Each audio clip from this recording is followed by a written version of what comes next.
Five Crowns, the five-suited rummy-style card game, is a highly awarded game that seamlessly crosses generational boundaries. But what is Five Crowns and how do you play it? The answer is easy. This tutorial will teach you all you need to know about Five Crowns. It's sure to be a lifelong family favorite. Five Crowns can be played in 45 minutes and is for 1 to 7 players. Five Crowns contains 5 suits: spades, hearts, diamonds, clubs, and stars. The object of the game is to have the lowest score after playing all 11 hands of the game. You'll do this by creating books and runs. A run consists of 3 or more consecutive cards of the same suit. For example, a king, queen, and jack of diamonds would be a run. A book consists of 3 or more consecutive cards of the same value, regardless of the suit.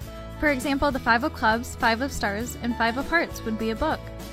In addition to the joker being a wild card, Five Crowns also has rotating wild cards. For each hand, the wild card is equal to the number of cards dealt.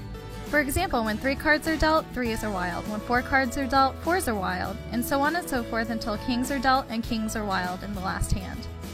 Now let's play! The person to the dealer's left goes first by either drawing a card from the deck or picking up the top card from the discard pile.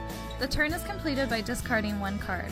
If a player is able to arrange all of their cards into books and/or runs with 1 card remaining, that player will then lay down their cards and discard their extra card in order to go out. When a player is able to go out, the remaining players will each have 1 last turn. Each player in turn will either draw from the deck or pick up from the top of the discard pile. The player will then lay down all books and/or runs and discard 1 card. If there are any cards remaining in the player's hand, these cards will count as points against the player. The cards on the table do not matter, only the cards that are counted against the player, which is why the goal is to get the lowest score possible.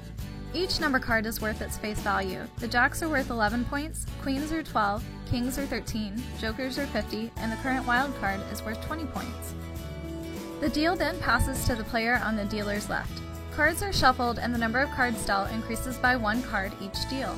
The wild card will then change again. If you ever forget what card is a wild card, just count the number of cards in your hand in order to find out. Play continues until the 11th hand when the kings go wild. The player with the lowest score wins.